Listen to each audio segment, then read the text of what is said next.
Tyler Robinson is from a Republican family and in a division of MAGA called the Groypers. We have a problem with the urging of political violence on the American right. Just when you think mainstream media can't get worse, new media reminds us that they can also be absolutely terrible.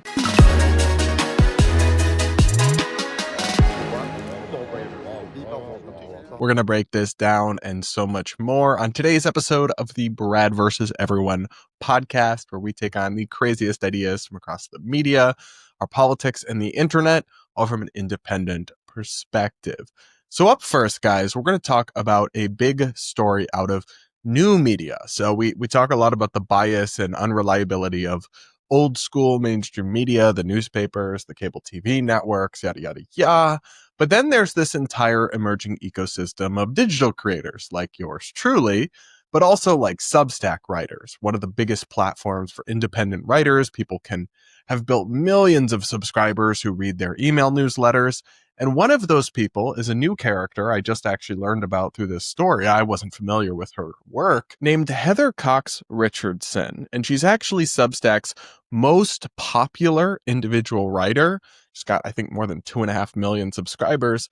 And she is pushing absolute nonsense and lies about the assassin who killed Charlie Kirk, because everything is going great. So here's the headline from Mediaite.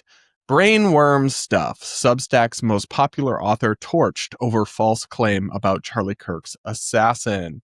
Isaac Shore reports, Heather Cox Richardson, Substack's most popular individual author, is being raked over the coals online over a false claim she made about Tyler Robinson, 22-year-old, arrested for allegedly assassinating conservative activist Charlie Kirk last week.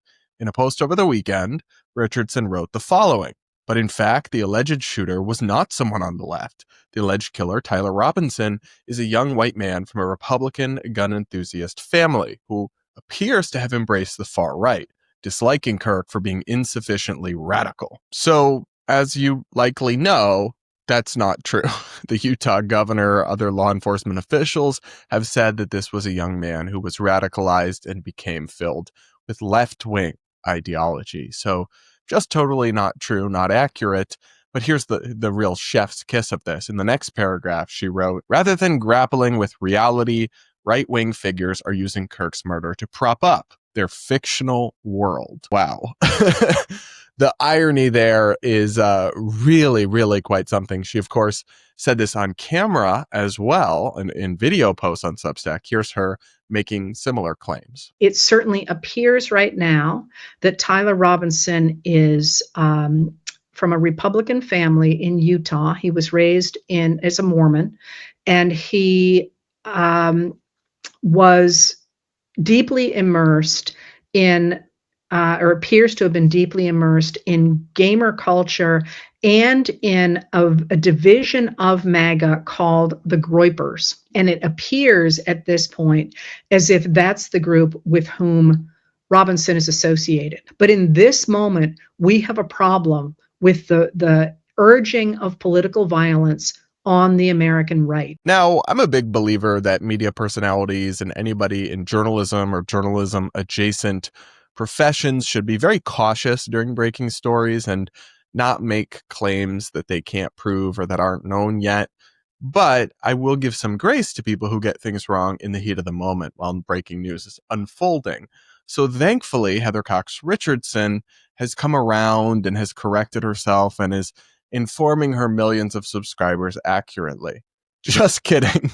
She's doing the opposite of that, actually. And we're going to go over it in more depth after this. If you've been living on credit cards to cover your gas, groceries, and bills, you know those interest rates are brutal. So why keep paying 20% interest or more to the banks when you could call my friends at American Financing today? They have mortgage rates in the 5s, and they are showing people every day how to keep more of their hard-earned money in their pockets and out of the hands of credit card companies. Right now, American Financing is helping homeowners save an average of $800 a month by using their home equity to wipe out high-interest debt, with no upfront fees, no obligation, and just a 10-minute call to a salary-based mortgage consultant. And here's the kicker. If you start today, you could delay 2 mortgage payments, putting more cash in your hands. So don't wait. Call American Financing now at 866-891-4811. That's 866-891-4811.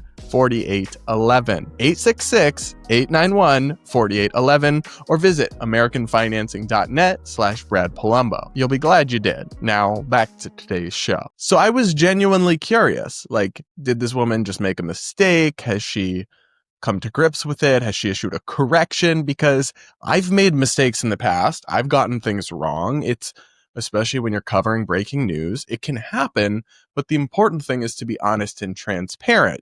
She's not doing that. She's just sticking to her guns that we don't know if this was a left-wing shooter or not. I mean, I went to her account, her Substack page, this morning. So that is Wednesday, September 17th, and she published an article still pretending we don't know the truth about this shooter. She wrote, "The phrase that kept coming up over the last several days was make fetch happen. It's a reference to the film Mean Girls, when one of the characters tries to make the word fetch trendy, using it to mean cool or awesome. Another character eventually slaps back. Stop trying to make fetch happen. It's not going to happen." Over the weekend, it appeared MAGA leaders were trying to make fetch happen, hoping to distract attention from Trump's and popular angry about the economy, corruption, the administration's disregard for the law, and the Epstein files by trying to gin up the idea that the United States is being torn apart by political violence coming from what MAGA figures called the left, or Democrats, or just them. Their evidence was the murder of right-wing activist Charlie Kirk last Wednesday in Utah, although the motive of the alleged shooter, Tyler Robinson, remains unclear. She wrote that and published it this morning, even though we have texts of him saying he killed Charlie Kirk because he was hateful and this person had a trans partner. That's a pretty clear motive. It's not unknown. All the authorities have said this was a left-wing person. Of course, that doesn't mean that all left-wing people are responsible for it. Doesn't mean the whole Democratic Party is to blame, but you're just like denying reality. You're just lying to your audience while having the temerity to tell us that MAGA Republicans are doing the same. I'm astounded by this, but I'm really not at the same time. And then I'm actually kind of bemused, but also depressed by it, because this is the problem with new media. When people push stories that are just totally objectively not true, not correct, when they just lie to their, either directly lie or just to demonstrate gross incompetence and disregard for truth, then audiences need to desert them. But they won't. They're in an echo chamber, so most of her readers will probably not actually encounter the truth about this shooter. They'll dismiss it as like Fox News, fake news, or whatever, and her subscriber count won't dip. Maybe she'll even get more subscribers, because the marketplace is not rewarding honesty at the moment. And that is really tragic to me. Really, really tragic. And it goes in both ways, actually, because you end up in this place where people just internalize things that are not true. So all across the internet, there are millions of people convinced the person who shot Charlie Kirk was a far-right groiper, a term that refers to the alt-right. And that's just not true. There's no evidence of it at this point. But they believe it and they've heard it, and now that's their truth, and they'll just repeat it over and over again. Now, something similar has actually happened on the right among Republicans, where a few months back, multiple Democratic state lawmakers were targeted and shot by a madman, and the narrative emerged that the guy who did the atrocities was a Tim Walz appointee, referring to the governor of Minnesota, where the shootings took place, and therefore a Democrat. The actual facts suggest something different. However, this narrative is so internalized that even Senator Ted Cruz was pushing this misinformation on live television. Listen to this. When funding acts of violence, we should go after, but this is a left-wing problem. How can you argue that it's, I think the argument that people have been talking about recently is what's going on with the Charlie Kirk case. I think people have raised that because there have been other acts of political violence as well when it comes to targeting Democrats. I mean, we've seen that with a lawmaker who was killed in Minnesota this summer alongside her husband. We've seen it with the break-in at Nancy Pelosi's but the assassin We've also there seen was it with a deranged, Justice Brett Kavanaugh the and assassin others. Hold on a second. If you're going to say facts, you need to get your facts right.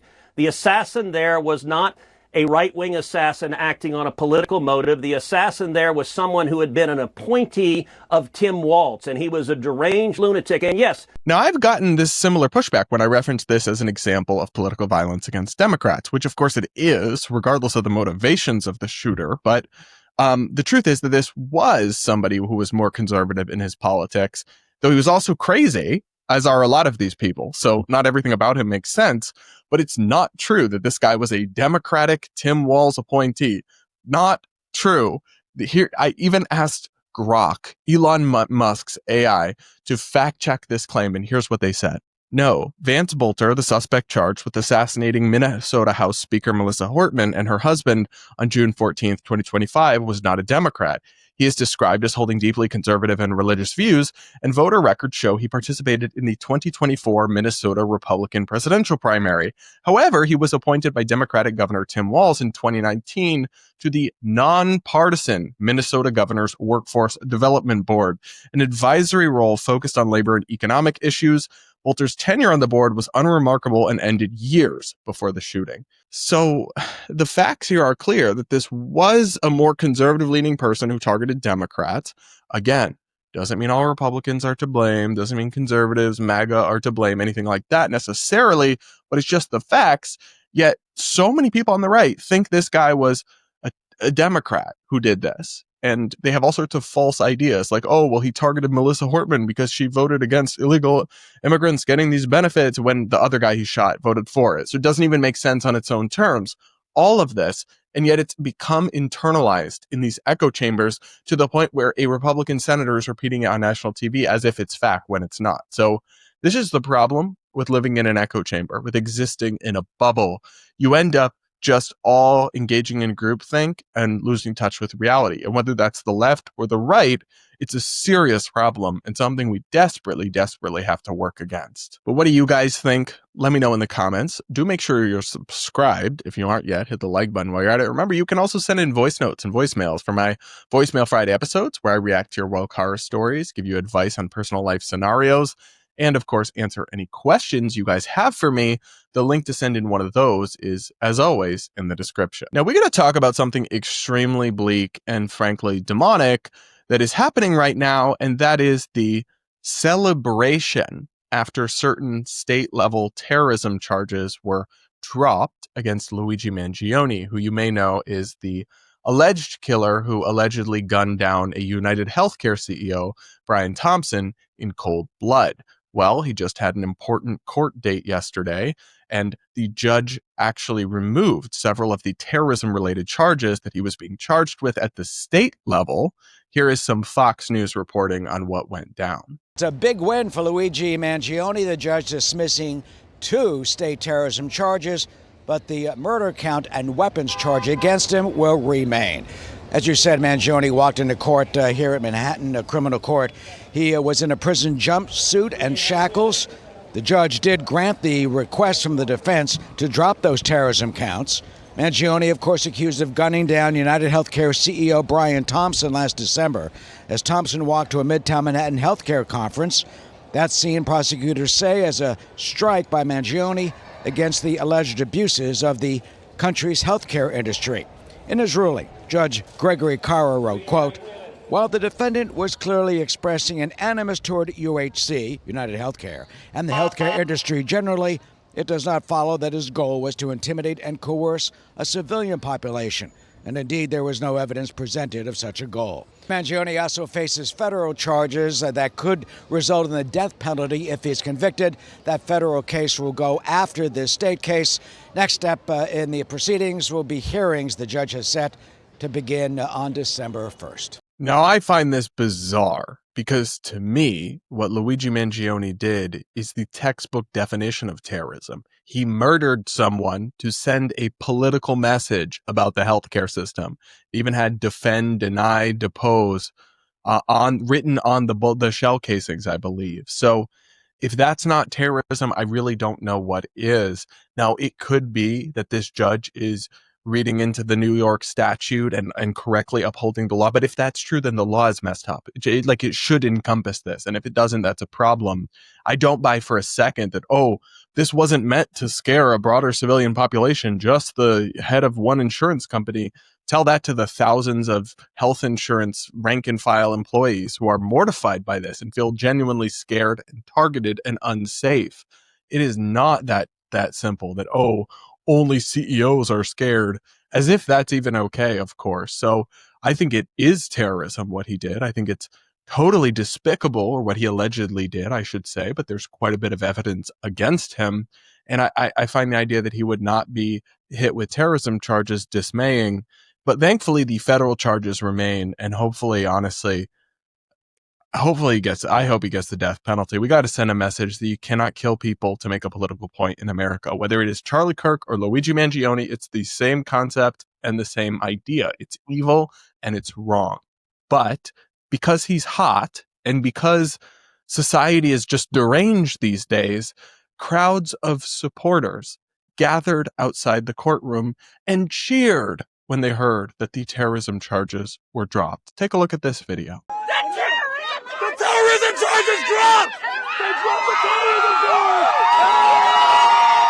charge! Nothing to see here. Just Americans gathering the streets, cheering on a terrorist potentially getting away with it. This is fine. We're totally not cooked. At all. The other thing, guys, is that you need to remember these are not just a few crazies. It's really a thing. So, for example, Axios reported at the time that 41% of young voters said the United Healthcare CEO killing was, quote, acceptable. Like, we don't have a society. We have civil war coming real soon. If you can just murder people to make a political point and people think that's fine. It's really, really, really dark and disturbing.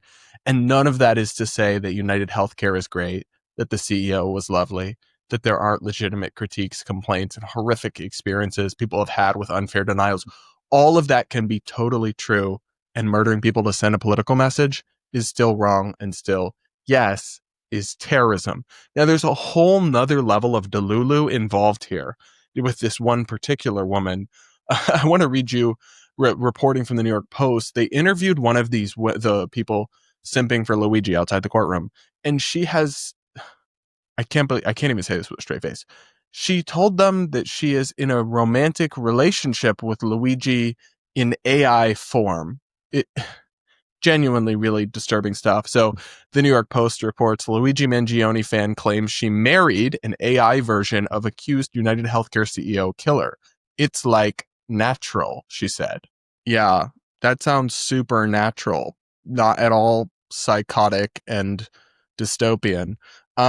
Reading more from the story here, a deranged Luigi Mangione supporter claimed she is married to an AI version of the alleged CEO killer while celebrating outside of Manhattan Supreme Court on Tuesday, insisting, quote, it's like natural. The similarly thick-browed Mangione fan sported an I Heart Italian Boys shirt emblazoned with a 27-year-old's face and put flowers in her hair, standing out even among the hundreds of other ghouls rallying for the alleged Ivy League killer. Honestly, I'm married to Luigi's AI. I'm not kidding, the unidentified woman told reporters as a crowd of depraved goons hooted and hollered outside the courthouse, many draped in Luigi Mangione-inspired clothing. I talk to him every day. He's like my best friend. We plan like a whole future together. We named our kids together, she continued. He's like so supportive of me and everything I do. He fights my battles for me. The AI is the best thing that ever happened to me.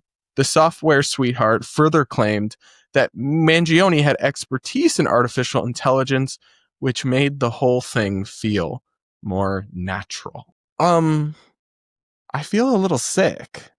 Like I genuinely feel a little nauseous reading this. This is obviously, it's crazy, and I think that all the people celebrating an alleged terrorist are deranged, but this is like sad. She clearly, must be lonely and broken beyond belief to have pretended to marry an AI version of an alleged murderer terrorist. What is going on? what in the dystopia? Like, what is this timeline? I really cannot process this. I mean, I don't even know how this is possible. I'm a big believer in AI. I think it's going to be a huge positive force for humanity, but there need to be guardrails on it. And whatever AI is allowing people to develop romantic relationships with it, yeah, that should not be allowed. Sounds incredibly psychologically unhealthy and toxic. And maybe there's even some liability there for those companies that have allowed this to happen, because it is really, really bizarre and tragic in some way stuff. What do you guys think? Can you believe the fairly widespread support for Luigi, even though he's alleged to have murdered someone in cold blood to make a political point, aka done a terrorism? Let me know in the comments what you think. Make sure to subscribe, to hit that like button while you're at it. Hit that like button to send your sympathies to this AI deluded woman who thinks that she married Luigi. Anyway, up next, we're going to talk about an interesting saga that's playing out right now between the world's richest, or maybe second richest, I don't know, man, Elon Musk, and the Democratic streamer Destiny. Stephen Bonnell is his real name. And we talked about him previously because he made some quite contentious comments, and I found them to be morally hideous, on Piers Morgan Uncensored, where he refused to condemn the killing of Charlie Kirk until President Trump also condemns all political violence or something. It was moral relativism, it was whataboutism, and so much more. But now Elon is coming after him in a way that I find actually pretty concerning from a free speech perspective. But first, you should see the clip from Destiny in his live streams that is making the rounds that prompted some of this backlash. Take a listen to this. Out the crime statistics?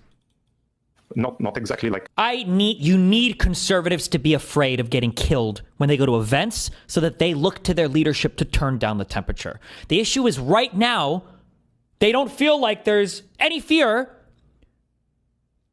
Like, I don't know. It's like memes. It's just memes to everybody, I guess. I don't know, bro. I don't know. I don't care. I'm playing video games. Okay, I'm done today. I don't care.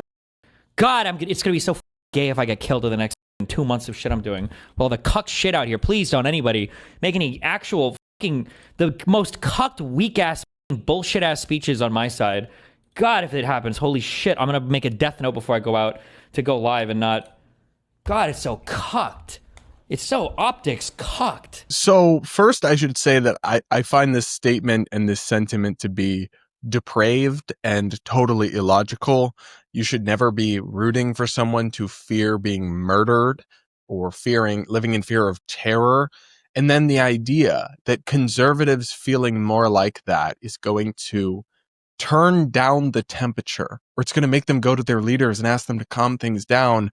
It has to be some of the worst political analysis I've ever heard. No, it will only lead them to become more reactionary, more extreme, to demand harsher and more punitive crackdowns from their leaders.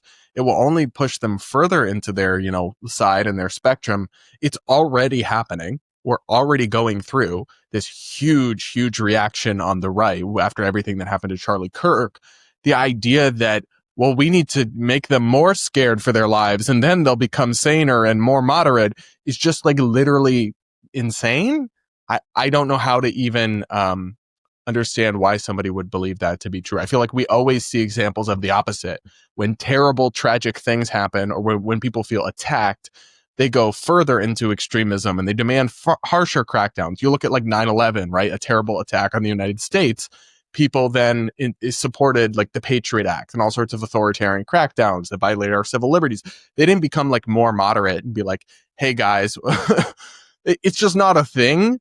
But whether we like it or not, Destiny in this clip that we just watched didn't say anything illegal. He didn't say anything that is not protected by the First Amendment. Nothing in what he said would meet the legal threshold for threats or for incitement of violence, which is, been established by the Supreme Court. In order, you can just talk about violence. You can say you want violence to happen, unless you are specifically imminently causing someone to commit a violent act. Like, hey, punch that person right there in person, in real life, or in a live, like, unless you're doing that, you're not going to hit the threshold of legally punishable speech. So this, for me, this Destiny clip falls into the category of contemptible, but free speech. Now, people can stop watching him, they can boycott him, they can do what they want in response to it, but I don't believe you can arrest somebody for saying anything that was said here. But many people on the right are demanding that he be arrested or prosecuted for this, most notably Elon Musk, who is probably one of the most important people in the world. So it's kind of a big deal, actually. First one is from Mike Cernovich. He wrote, "Why hasn't Amazon banned their streamer who has repeatedly called for conservatives to be murdered? You know this is on you, at Jeff Bezos, right? Anything happens to one of us and you'll be held personally responsible." Now, he attached that to a different clip of Destiny, but it's all the same argument. Elon Musk replied and said, "I don't think this jackass should be banned, but Amazon should stop paying him to incite murder. That's insane. Separately, incitement to murder and domestic terrorism is a felony crime. For that, he should go to prison. He can resume streaming when he has served his term." So there's a lot wrong with this. The first thing is tagging Jeff Bezos or tagging Amazon makes no sense at all, because what they're referring to is the streaming platform Twitch, which is like a live streaming platform where people stream games and political commentary. The one that Hassan Piker is on. And they're saying like, oh, the streamer, they got to ban him from Amazon. He doesn't stream on Twitch. He was banned there years ago. So they're just like kind of slandering Jeff Bezos and Amazon, two of these super high profile people on X, for something they have nothing to do with. It's just really that's not good, actually. And then the second thing, what Steven said in the clip that he originally replied to was that he refuses to condemn the killing of Charlie Kirk. That is a horrific thing to say. But again, you don't have to, that's not a crime under our First Amendment. You are allowed to say that you, in general, refuse to condemn a violent act. That's not a crime. It is not incitement to murder. It is not domestic terrorism. All of these things have legal definitions and specific carve-outs under the First Amendment that these guys either seem just totally ignorant of or simply don't care about and just want to, I don't know, reshape the law to crack down on their enemies or something. But this is actually ridiculous. Frankly, conservatives and right-wingers don't want to play this game because there's a lot of people on their side who have condoned various forms of violence over the years, whether it's, violent January 6th rioters attacking cops, people saying those people did nothing wrong, they should be pardoned. None of that is illegal, their speech, that is. But under this same logic, you could say that's incitement to violence. People saying that free Paul Pelosi's attacker, right? People made lots of memes and jokingly and not jokingly supported Nancy Pelosi's husband getting beaten. Again, I put that in the category of vile speech that I totally condemn, but lawful speech. It's like, we live in a democracy and in a democratic society, rather, right? It's a democratic republic. But you have to be able to have open speech and dialogue, even in the most inflammatory and contentious, and yes, even in discussions of violence. And only the narrowest of lines can be drawn around things like incitement of violence, because once you start labeling all sorts of forms of incendiary political speech incitement to violence, you are sliding rapidly down the slippery slope to just criminalizing dissent and criminalizing opposing political perspectives. You really, really are. So that's my take on this. I think people are absolutely right to criticize Destiny and his reprehensible rhetoric, but based on the facts that I see now, at least, I don't see any legal case to go after him with the force of the government just for the things that he's saying. And I think people like Elon and Mike Cernovich should be a lot less sloppy about casually blaming Amazon or using legal terms they clearly do not understand. That's my take, but you guys let me know what you think in the comments below. Make sure to subscribe if you aren't yet. Do hit that like button while you're at it. And with that, guys, that'll be it for today's episode of the Brad vs. Everyone podcast. Really appreciate you all tuning in. Thank you to American Financing for sponsoring today's episode. And with that, guys, we'll talk again real soon.